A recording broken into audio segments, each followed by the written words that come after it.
your home for bold conversations, grounded in faith, and fueled by a passion for truth.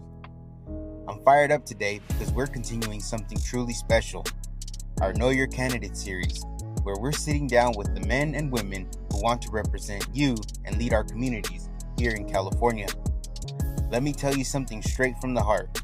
California, our beautiful golden state, is worth fighting for. It's worth saving. Packing up and leaving? That's not who we are. We're a people of resilience, of hope, and of unwavering faith, and we're not giving up on this place we call home. Here at Latino Free Minds, we're rooted in our Christian values: faith, hope, and charity. These aren't just words to us. They're the guiding light for how we live, how we love, and how we lead. Over the next year, we're bringing you face-to-face with candidates who want to shape California's future. Our mission? To dig deep, ask the tough questions, and give you the clarity you need to make the best choice for your family, your community, and your faith. This isn't about politics as usual. It's about finding leaders who share our values, who see California not just as a state, but as a home filled with families, dreams, and God-given potential. We believe that when you listen to these conversations, you'll be empowered to vote with your heart and your conscience, grounded in the principles that matter most: faith in God, hope for a better tomorrow, and charity towards one another. California's future is in our hands, and together we can choose a path that honors our families, strengthens our communities, and reflects the love and truth we hold dear. So grab a seat, open your heart, and join us for these powerful Know Your Candidate episodes. Let's shine a light, lift our voices, and show the world that California is worth fighting for. Stay with us. This is going to be a journey you don't want to miss.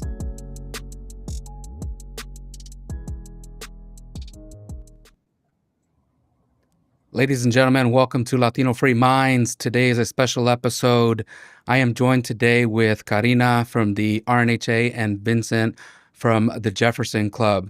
And I appreciate both of you coming on today because we have a special guest today, somebody that we will be interviewing, somebody that has been part of California for a good long time. And recently she made a switch from the Democrat side to the Republican side. And that's not by coincidence. There's a lot behind the reason she switched, and she's got a lot of good history. I think very bipartisan relationship with people like Arnold Schwarzenegger and other folks. So without further ado, I welcome to the show Gloria Romero. Gloria Romero, you are running for California Lieutenant Governor. I'm very excited to have you here today on the show. How are you doing? Good. Thank you so much for the invitation to be with you today. Of course. I'm glad that you reached out and your team reached out. I know that you are coming to Fresno very soon. That's going to be Sunday and Monday coming up soon. So what do you have going on here in Fresno? Well, I've been to Fresno many times, of course, but this weekend we're going to be back. Monday night, we're doing a special event.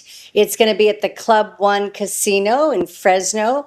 And the special hosts are Steve Hilton, candidate for governor, who is my running mate on the golden ticket, as well as the indomitable comedian, entertainer, Paul Rodriguez. So it will be a lot of fun. Again, one of the best websites, I think, is to take a look at the Babylon Bee. You got to look sometimes at politics and just laugh at what you see. And it will be a fun night. So we ask people to come out, join us, support my candidacy, support the campaign, and have a good time in the process.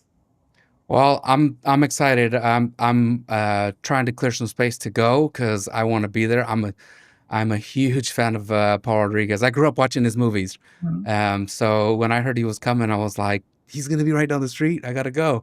So very excited that you guys are coming to town. And the fact that Steve, you will be here, that's going to be awesome. Let's get started. I want to allow Carina to go first because she comes with the experience of a Hispanic, the Republican Hispanic group. So, Carina. Well, thank you very much, Gio. I'm truly honored to be here in the presence of Gloria Romero, who represents a lot of us Latinos here in California and has the same sentiment that many of us have, especially those that are involved politically. And in that case, I kind of wanted to gear one of my conversations I have a lot when I'm talking about you and sharing what you're running for. A lot of people don't know what the lieutenant governor is or what is their role in California. Can you go over what that role is and then and why you chose that path? Right. Lieutenant governor is often, I think, just a misunderstood position. Most people have no idea what is the lieutenant governor, who is the current lieutenant governor. And I take a look at this position and I think it is suited ideally for me. Number one, most people who run for lieutenant governor are basically running because they're hoping to fail up in the future, to become governor one day. It's sort of a parking spot for otherwise, I think, failed politicians and failed candidates. If they want to run for governor, they should have declared running for governor right from the get-go. I am running specifically for lieutenant governor for a number of reasons. Number one, the lieutenant governor is the president of the California State Senate.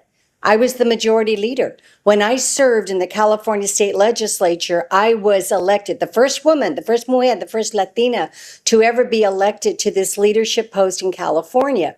And to be the president of the Senate is very important because this is where all the nominations that a governor makes, hopefully it will be Steve Hilton, they go through the California State Senate. So as the president of the Senate, as I tell people, I know where the bodies are buried. I know how to use the rules of the game. It's like poker. You got to have a hand of cards. How's it dealt? I know how to move those cards forward. And that's important because you want to get your nominations confirmed so that we can have the cabinet that we have chosen, we've selected, and that the voters have sent us there for.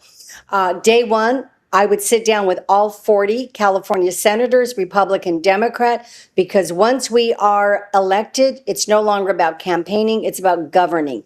And you get to work quickly. So I would sit down with all 40 senators and basically begin to talk about, okay, let's move forward. This is the agenda. These are the folks. Let's get these peoples into their confirmed positions. So that's very important. Also, additionally, I work very closely with the governor in calling the extraordinary sessions of the legislature, just not an ordinary session, but I want to focus right away on a bloated budget and how do we reduce that, and a second extraordinary session that the governor can call, and that is one where we would look specifically at waste, fraud, and abuse. So those are two very important, entities that deal with the economy of this state that I would work on right away. A second major issue, and this is really my passion, and this is why I believe the people of California saw what I brought to the table and why I was, why I beat 15 other candidates in this race. And I think it was, across the board, people recognized the talent, the spirit, the drive, the leadership. And that is that the lieutenant governor serves on every board of higher education in California. The University of California as a regent, the California State University system as a trustee, the community colleges as a governor for the board of governors of all community colleges in California. And most importantly, it's that almost half the entire state budget goes to education in California. And yet we're failing. Mm-hmm. And we've been failing for decades. Just recently, the University of California at San Diego, they put out a report that showed that incoming freshmen to the university, and these are prestigious universities recognized throughout the world, but the university, over 1,200 faculty signed on to a letter based upon the report from UC San Diego that showed that incoming freshmen would get into the university, but they had to be put into remedial classes. This is absolutely shocking. It's unheard of. And so it makes, it does no good to go through all the motions, to just simply be passed along, then to graduate and to find yourself without reading or computational math skills. It does nobody any good. The student who's graduating, the employer, if the person's going directly into the workforce who's seeking to hire, or going into the university where the professors will say, hey, wait a minute, these kids aren't at college level. So that's very important. And what I will do is speak very strongly on this education crisis, lead on it. And I'm also going to form a TK through 16 education pipeline, because I am going to not just stop at college admissions. I'm going to reach down and basically take a look at the entire system. You know, much of the problem that I've noted for years now is that our K through 12 education system is failing our students, and we just pass along in order to shuffle the kids forward. It's not lost on me that almost half of our California students are not reading or doing math at the basic levels of proficiency needed in order to succeed. And the numbers get particularly worse when you take a look at Latino children. And that's why when I was in the legislature, I worked diligently to push for parent rights, for school choice, to fight for, I wrote the landmark parent trigger law that really set off, I think, a massive movement for parent rights in the nation. My mother had a 6th grade level of education. That's why I feel so passionate about it, because I have a PhD and chaired education committee. So these are very important things that I will have a direct role on. The other thing as well, and there are many, I would serve on the Coastal Commission, the Land Commission. These are very important. I also would serve in writing the economic plan for the state of California. And we cannot have a strong, vibrant economy if we don't have an educated workforce. So, I'm a businesswoman, I'm an educator, I am uniting, working with small businesses. If we take a look at the Central Valley, it's about agriculture, particularly as well. Import, export. We're seeing the lettuce crisis right now. There goes Taco Hell once again. Blame it on them, right? But it's a serious issue because all of a sudden, a major product now is impacted throughout California. And, California's agricultural sector, it's the breadbasket to the world. We don't eat, we don't feed ourselves, we don't feed the nation if we don't have a vibrant, strong agricultural center in the Central Valley. So there's a lot that we do. A lot of people think you just wait to see the governor alive today. And that's sort of the joke about the lieutenant governor. It's so much more. But in the event, God forbid, should somebody, the governor, fail in their health, I would become the governor. You've got to be ready. You step up, you're ready to go. I am tried, I am tested, I am ready.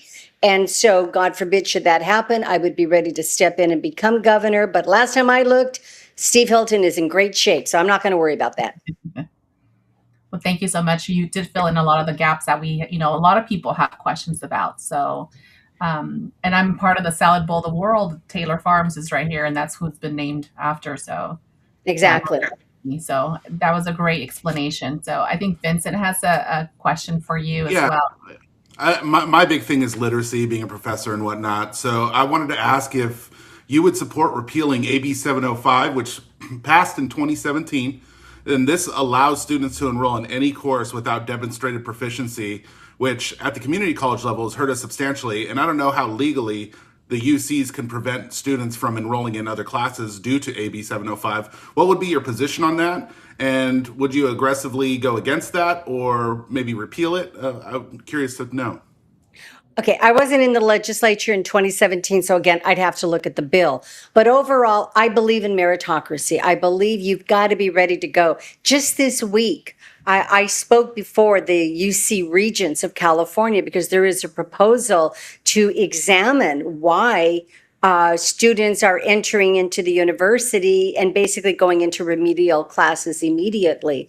And I am calling for the reinstitution of standardized metrics as a part, not the complete part, but a part of the college admissions process.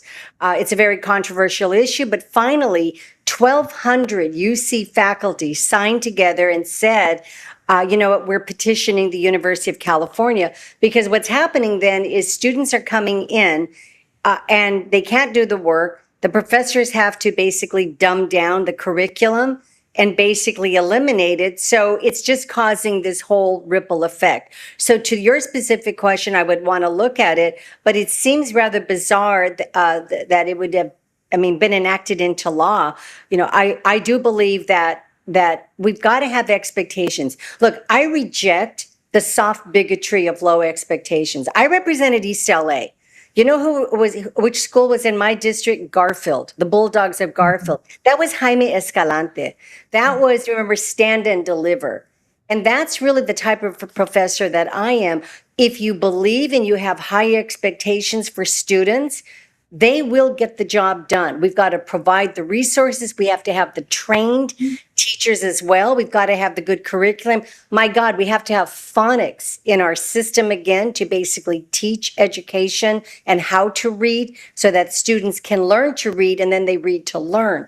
But I do not believe, and when I was a professor, and today I'm recognized as Professor Emeritus at Cal State LA, which is my home community, my home base, I think that when we have low expectations for students, it's just nothing short of bigotry, and I reject that adamantly. Every kid can learn, every kid can excel, but we've got to provide the conditions. And when we see year after year, decade after decade, generation after generation, California, because we keep a list of basically underperforming schools, I call them failing schools, something is terribly wrong. And that's why I wrote a lot of school choice laws. Basically, no family should be trapped in a school that's designated as failing year after year, and then just saying, too bad kids, you got to stay there. We have to break those chains. Gloria, on that bill, you authored the parent trigger law, giving parents real power over failing schools, not just a voice, but the ability to force change. You got pushback from your own party and the teachers union, but your colleges respected you anyway. Fast forward, there's been a real shift in what parental rights means in California politics. How do you see the parent trigger fitting into a broader parental rights agenda as Lieutenant Governor? Fully supportive of parent rights. These are our children. I'm a mother. I'm not a birthing person. Another reason why I walked away from the Democrat Party, or as Ronald Reagan once said, I didn't leave the party left me. I believe that, boys should not be in girls' sports. Boys do not need tampons in their bathrooms. That is utterly ridiculous. Men do not get pregnant. I could go on and on and on. And yet we have found in our school system today that it's legal. It's actually legal to hide the information about our students and our children from the parents. And of course, too, there was been some recent victories on this, but parents have had to litigate over it. That is just unbelievable to me. These are our children. These are our schools. We are the taxpayers of these schools. And so information should never be withheld from parents. Parents are the first teachers. Like I said, my mother had a 6th grade level of education. She didn't understand all the work that I was doing, but she was always there for parent-teacher conference. She made a room at the kitchen table. We didn't have offices or our own desks or anything like that. We had a kitchen table. While she was cooking dinner, the kids would be there. She'd make room on the table and sit down, do your homework. Didn't understand it, but I appreciate it. I understood that, she was a good mother to all of us. There were 6 kids, and just oversaw to make sure that, because she understood that education is the key to the American dream. It's what makes us equal. It lifts us out of poverty. And that was the lesson I learned. And that's why fighting for education and quality education is important. And I hold kids and parents responsible, expecting them to work. But by the same token, we've got to hold our schools accountable and the educators who lead them as well. Gloria, now, you mentioned something about us, like you. I walked away from a party that no longer represented who we are as collectively as a whole. But we walk into a party that is starting to get to know us and familiarize with us and understand us and be part of the culture that we carry. What do you think that the Republican Party, needs to improve on as far as authentically connecting with the Latino community? I think that is an excellent question. And I will tell you, when I ran for lieutenant governor, even amongst Republicans, and I ran against, I think there were 4 other Republican candidates who ran against me. All of them, I defeated all of them. They would question me, like, oh, she was a Democrat once upon a time. I look at that and I think, yeah, and so was Ronald Reagan, and so was Donald Trump, and so was Tulsi Gabbard, and so was Leo Terrell, and so was Bobby Kennedy Jr. And, it goes on and on and on. And now we have 2 more in this room, right? I think it's important because, the way I look at it is there are more registered Latinos in California. Check this out. There are more registered Latinos in California than there are registered Republicans in California. Over 2 million more Latinos. I mean, that is amazing. And then when we think about it, and what Ronald Reagan had once said, that Hispanics are really Republicans, they just don't really know it yet.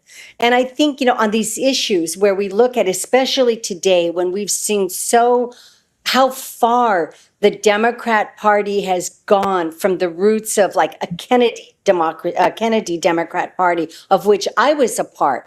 American exceptionalism. My generation was basically ask not what your country can do for you, but what you can do for your country. And I fundamentally believe that. So, and I think Latinos are very much embody that skill of Americanism, of patriotism, of believing that you pay it forward to the future as well for our children. We are strong defenders of our family, whether it's our parents, or our children in the schools. We're very strong defenders of faith and wanting to have, to fight back when you have an authoritarian governor and an authoritarian Democrat Party telling us you can't go to church, but you can go to the casinos in the evening during COVID. Freedom is very essential for all of us. So I look at this and I think, what, if the Republican Party wants to continue as a minority party out of power, then it can stay with basically, sort of walls around it. But the way to grow is to recognize the growing community of people who really are, I believe, inherent to the values. And we're not the only ones as well. I look at the Iranian community today, because the Iranian community, the number one community outside of Iran where the Iranians are, is here in Los Angeles. And it's a fight for freedom. And I fundamentally support that fight. I find the Iranian women some of the most, dare I say, kick-ass, the strongest, most tenacious women that are teaching the so-called feminists of the West what it really means to stand up for freedom, to just be audacious in that. So I think that there's a need to understand that, to embrace us, to accept us, not to question us about it. And I think that we will be the strength of, the future of the Republican Party as we grow. We already saw in the last presidential election that it's estimated anywhere from 35 to maybe 40% of Latinos, even if they stayed as Democrats, crossed over to vote Republican. And I believe that this year we're going to see, and I think we saw it in the primary, I think we're going to see it in the general as well, a surge of Latino voters. And my role is to reach out to all voters overall, all voters. But particularly, I'm reaching out to Latino voters to urge them to say, take a look at the values. What are we representing to you from low taxation, affordability, getting rid of the restrictions, school choice. And the big one for me that I've campaigned on up and down the state of California is stopping these, in the name of climate change, these regulators, bureaucrats from trying to ban gas stoves, because I tell people as a Latina, you know what, you cannot toast a tortilla in a microwave or on an electric range. You need the gas. And they're trying to take away and ban the gas stoves in the name of, allegedly climate change. So there's so much of a nanny state. They took away the plastic bags, the plastic straws. Now they're coming for the the gas stoves. We have to just say stop.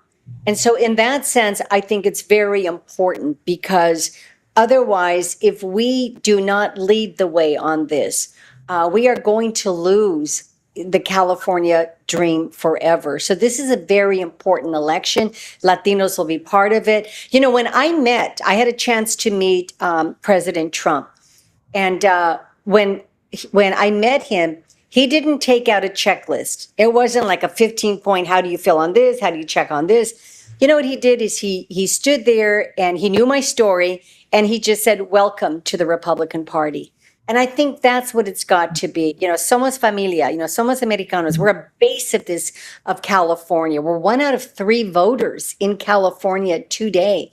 Right. And I think the party that figures it out, and the Democrats, I think for too long took Latinos for granted, just expected that we would keep the D and keep voting for Dumb and Dumber every election.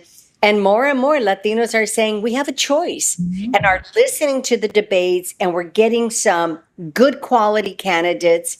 Well, we get some bad ones too, but we're getting some good quality candidates to listen to lay out the agenda, and then to fight for the hearts and minds of the Latino community. Because nobody should ever vote on the basis of skin color or ethnic origin. Of course not. But I think when you take a look and you start looking at the platforms that are there and what the Republican Party represents, with Latinos increasingly becoming key in leadership roles, I think that we can shock the nation, and we have a chance to do that this November. Gloria, you're known for working effectively. You were known for working effectively with Governor Schwarzenegger on things like prison reform and education legislation. You know, because you were a Democrat over 10 years ago, I mean, things have changed so much. I'm going a little bit off script here because you got me thinking about some things. And I think back to like Proposition 36, the 3 strikes law. But then a couple years later, the Democrats introduced Proposition 47.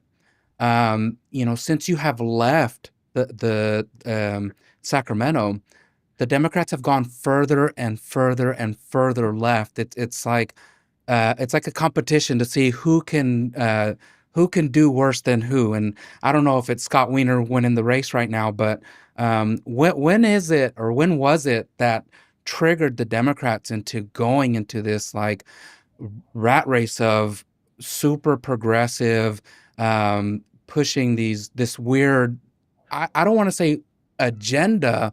It's more like agendas, because they're going in so many different directions with, you know, the parental rights, the things that they're allowing at schools, shutting down more, like they want to shut down more prisons in California.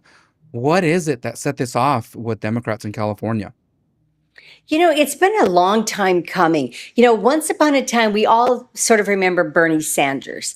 And, you know, kind of like the Einstein looking, you know, the hair and the whole bit. And, you know, we can't have any more millionaires and all that stuff. But Bernie Sanders has suddenly just sort of morphed into a whole lot of far left socialists. So we have seen it coming.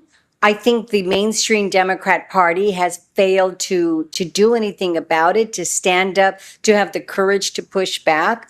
A lot of them are just afraid of taking them on. But I think we've seen it starting, especially in Congress.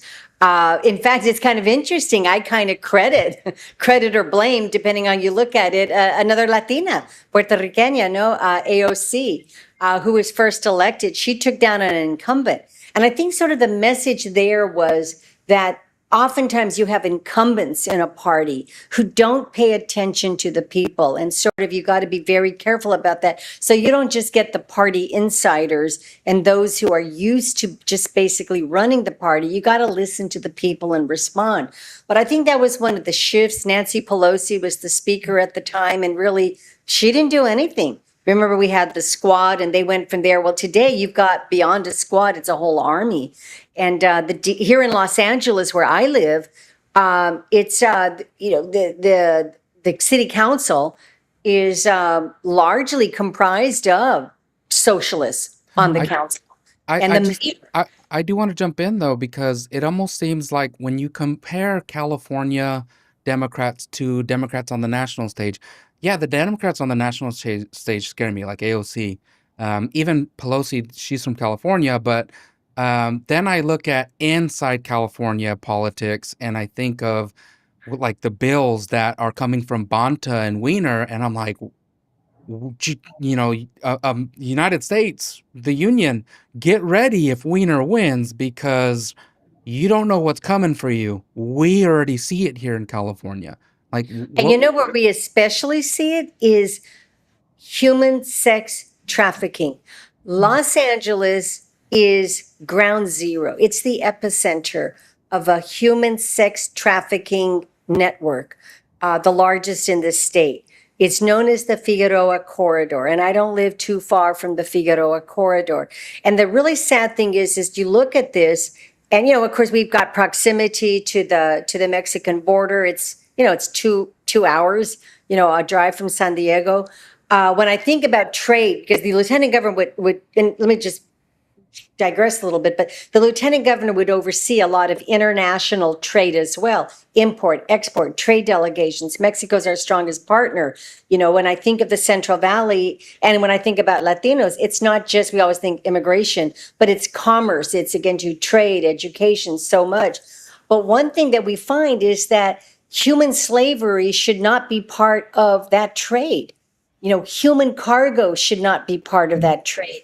And if you come with me on any given day, 7 days a week, morning, noon, evening, weekends are especially horrendous, you're going to find especially young girls. You'll find boys as well, young men, but it's especially the trade is very vibrant with young females. And they're basically, they're prostituting themselves. They're selling themselves in order to survive. And I suspect that some of these may well be, we want to track this down, some of those 400,000 kids, migrant kids that remember Secretary Becerra at the time. Joe Biden called him Baccaria, but he was the Secretary Becerra, said he lost. Like, how do you lose 400,000 migrant kids? When you quote unquote lose kids, where did they go? Onto the streets. And they're sold as human cargo.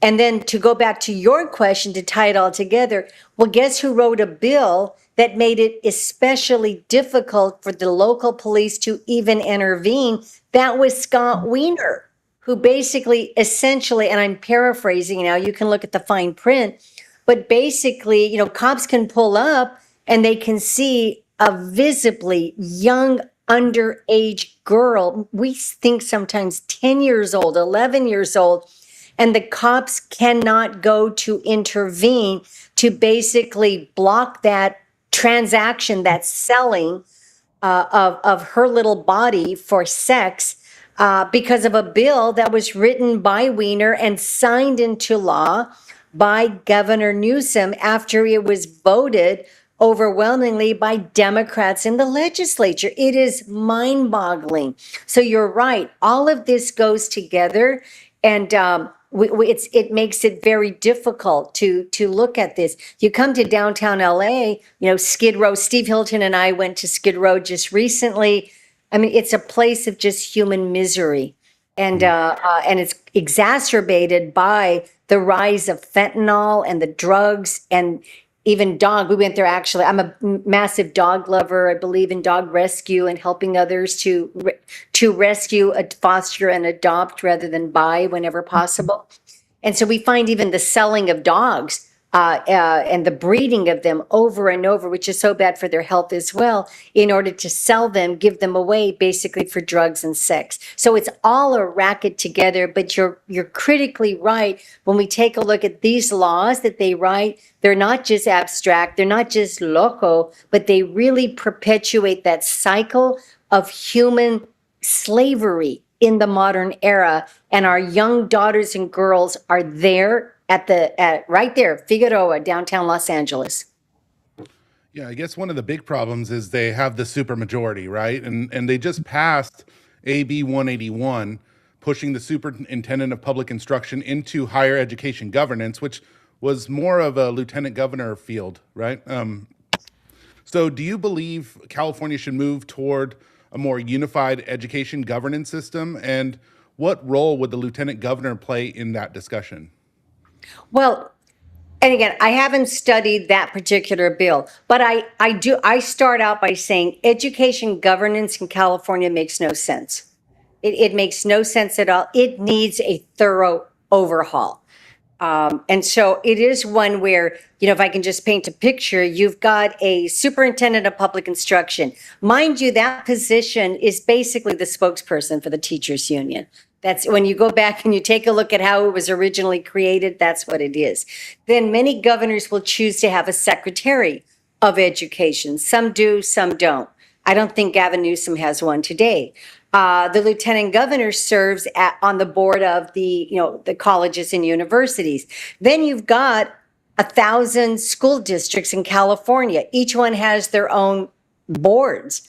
You've got 10,000 schools approximately. You've got what I call the Great School Board in the Sky. It's the state board of education appointed by the governor, and confirmed by the California State Senate. So it is a mess, and it needs a massive overhaul. So I'm not going to protect any of those positions. I think a pox on all their houses. Every commission that has studied education governance in California, including when I was in the legislature before 2010, has walked away saying you need to basically rewrite it, rethink it. So, as Lieutenant Governor of California, I want to create the TK through 16, pipeline, the council look at this. And one of them would be to take on perhaps again, the challenge of looking at how do we redo, it's hard to say, an education governance system, because every bipartisan independent commission is saying it doesn't work. And when you look at the results, the numbers speak for themselves. Over half the kids in California are not reading or doing math at the basic level of proficiency. And then the universities are now dealing with the issue. So you know what? It needs an overhaul overall. I'd look forward to working on that as lieutenant governor. So I guess one real quick thing, decentralization or centralization? It seems more you're on the decentralization side of things. Not necessarily. I think it just means, looking at common sense. When we think about it, I believe in having a strong governor. I believe in having a strong governor that is able to and should be held accountable and responsible for a state education system. If you think about it, for example, we've got a prison system, we've got a healthcare system, a transportation system, a water system. You don't see superintendents of all these agencies running separately as an independent office. So there is sense in looking at centralization to figure out, okay, what are the lines of authority that go forth? How do you have, the more lines you have, the less responsibility is ever taken, because you can always just point the finger. Somebody else did that. If you think about what they're doing at the federal level, for example, and this caused a brouhaha, I actually supported it. The President Trump, the Secretary of Education, McMahon, recommended, and it is going through, abolition of the federal Department of Education. That means eventually there won't be perhaps a Secretary of Education. And a lot of people are saying, oh my God, they're shutting down education. No, they're not. They're shutting down bureaucracy. I've seen so much of what is done under the federal auspices in education. They don't teach a single kid. They don't offer a single class. It's all about what they call compliance, bookkeeping, reporting. And what I think the brilliance of that action to basically devolve it and send it back to the states is to basically say, look, states, you are responsible for your education system. You are responsible for figuring out where the money goes that comes from the federal grants, but you at the state level need to implement that. And in that way, I guarantee you will stop hearing about, oh, it's the bad people in Washington, D.C. who won't do it. No, it's your job. You do it. So I support what's happening at the federal level. And I think in California, we can take a look at it and think about how do we do something there. The more that you strip middle management, the more that you can doge California, basically, I think you get cleaner, sharper lines, and you get money into the classroom where it belongs. You don't need all these talking heads on education. And so the more that we can kind of like, mainline it into the classrooms and then give the parents the power such that if they decide to walk away to a different school or homeschool or charter school, that money, I believe, should go with the kid into the school of their choice. And that's why, I am a firm believer in school choice. So there's a lot that we can do on education governance. It was the wheelhouse that I worked on when I was there. And after I left the legislature, I continued working with parents and helping schools and others. But I've always believed, and every report basically says education governance is a mess, but nobody has the courage to really take it on and tackle it. I do. So Gloria, being that you're in public office, and being in public office requires a lot of sacrifice of yourself, but what keeps you motivated to continue decades in public service? It's funny you ask that because I consider myself a public servant, not a politician. I've always believed that. I never thought I would be elected to office. I grew up on a dead end of a road in the middle of the desert in Barstow, California. I never thought I'd be in office one day. But I do believe in, that you remember the adage of my generation is ask what we can do for our country. And I take that to heart. And I talk to young kids today about that. Public service is noble. You get some really corrupt people that make it really bad. You get all the scandals and you get the stealing and the corruption and the grifting and invisible non-government agencies. Thank God for Nick Shirley, who they've made illegal in Sacramento as well, unbelievably so. But I think for me, it really is that belief that, California is a great state. And that, as I say, the dream of my mother keeps me going. Education is what lifts us out of poverty. And I think I take that with me. But I find that people gravitate. I know many people are checked out and some are alienated, some are turned off. But overall, I find that people are good and they just want an opportunity and a better place for their children. It's kind of the same things we learned from our grandparents and our parents. They worked hard to give us. They sacrificed for us. And I think it's important for us to sacrifice for our children and our grandchildren if we're so lucky to have them. So it keeps us going, that this is a place of opportunity. It's a beautiful country. Yes, we have flaws. Yes, we've had bad chapters in our history. But, the 250th year celebration of America, I think we have so much to be thankful for and celebrate. And we celebrated 4th of July, and we're going to celebrate all this year as well. So it's, what keeps me going is really the dreams of my mother and a faith in this country that it's a wonderful place. And as they say, freedom, you only keep it as long as the next generation is willing to fight for it. I agree. Gloria, I want to thank you for coming on to Latino Free Minds. And I appreciate you putting up a fight, going up and down the state for Republicans. I know you're not just doing it for Republicans. I know you're doing it for all Californians. So as somebody that is a Republican that wants to see somebody fight for things like parental rights and really all rights, it almost seems like, that are under attack from Democrats right now. And it's not that I want the state to turn Republican. I want to bring some balance back. So I thank you for doing that. I noticed a question in the comments about which counties you think you'll need to flip from the last time to win. And if you will be visiting places that they think are important, like Imperial, San Diego, San Luis Obispo, and Ventura. But I know that you're going to areas like that. So how do you get those folks to know when you're coming to town so they can come out and support? Well, the best way they can support right now is go to my website, GloriaJRomero.com, GloriaJRomero.com, and I asked for a contribution. I made it through the runoff, through the primary into the runoff, really on pennies.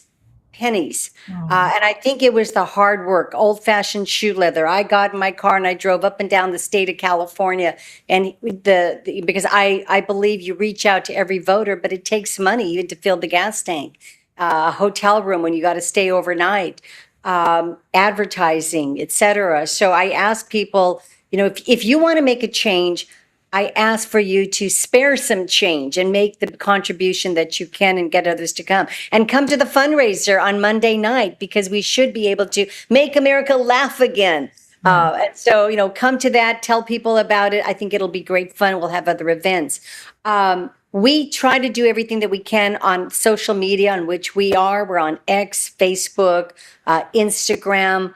Also with Steve Hilton, he'll put out when the Golden Ticket is doing things. It usually just has his name, but typically whenever he puts something out for a town hall, usually I will go with him. So we do that. We go everywhere that we can. As far as counties, it's basically, leave no county behind, leave none there. But we've got a time period. It's now about 100 days. Think about it, till the runoff. And I believe this election is the biggest, most important election. It's a massive change election. And if we don't make a leadership change, an executive change, this November, you are going to find a whole lot more families going to the U-Haul, renting the trucks and saying, adios, goodbye, ya basta, I've had it, and heading out of California. We're seeing it from executives, from businesses shutting down, families, and especially young people who are just saying, I can't afford it. I can't stay here anymore. I can't build my dream. And they can go across the border to Nevada or Arizona, where, by the way, gas is like $2 cheaper per gallon than it is in California. And so we're losing our state. So this election is critical. So I ask people, go to the website, contact us. We ask for contributions. They say money is the mother's milk of politics. And so it's important for us to get that out. But if you can put together, if anybody's interested, saying, hey, we'd like you to come and meet with us and gather the families, a comadre network, gather the kids, everybody, I'd be happy to. But we've got to make it so that we can get people there, reach out. I'm visiting churches. I'm going through, I did, during the primary, I ran ads. I'm probably the only candidate who I think we ran 400 Spanish language ads. Because I believe in the power of the Latino vote. I'm not giving up on the community, of which I'm very proud to be a Mexican-American woman. And so we ran about 400 ads throughout the Central Valley, all the way to Imperial in San Diego. I was in San Diego County just a couple of days ago as well, by the way. So it's going everywhere. We've got to selectively choose, though, as well. I probably can't get to everywhere. But I'm looking for where we can especially motivate the base. This is a turnout election. People have to believe in the candidate to turn out. And I'm asking people to believe, because if we don't believe, we've given up. And when we don't vote, it's just the other side that's winning. Mm-hmm. And if you look at the other side, it's kind of pretty scary right now as far as the perpetuation of policies that are going to further just hurt California and Latino families especially. So we ask you to invite us, to donate. We're going to go to as much. The Central Valley is very important to me. And so I've been in the Central Valley several times, going back again in the next, this weekend and a little bit later in the month. And then the days are going by really fast. So it keeps us moving, but we've got family and friends, and I got my little rescue dog with me. So you know what? I feel blessed to be able to just, to be able to talk to people and to have been one of the two candidates to go out of the primary into the runoff. I am thankful for the confidence, the trust, the many blessings I've been given along the way, and I will never violate that or take it for granted. So I'm thankful for all the opportunities that have been given, and I will work hard to basically earn and show you that I'm giving you what you expect and nothing less. Well, we're also grateful, Gloria, that you shared part of your afternoon with us here at Latino Free Minds. Just to remind folks, come out, have a good laugh here in Fresno. The event is happening in Clovis, actually. If you want to get tickets to go see Paul Rodriguez, Come have a laugh. It's Gloria Romero for lieutenantgovernor.com. That's Gloria Romero, the number 4, ltgov.com. Get your tickets. Like I said, come have a laugh and have a good time and leave inspired to go vote for Gloria Romero, Steve Hilton, and everybody on the Republican side. Thank you all for tuning in. We appreciate you. And Gloria, thank you again. God bless you. God bless your campaign. Thank you. Thank you so much. Thank you. Thank you so much, Gloria.